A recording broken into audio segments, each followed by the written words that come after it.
Hello, in this video we are going to see how we can get all the capabilities of current browser, current driver. So this is very simple test, opening the page and opening this URL and then calling the property of page object capabilities.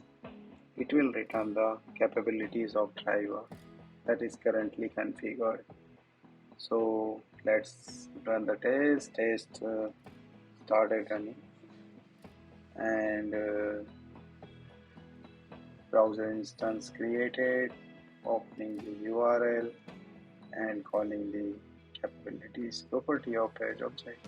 That's the report, and these are the capabilities: accept insecure certificate false, browser name, browser version, all of these, right?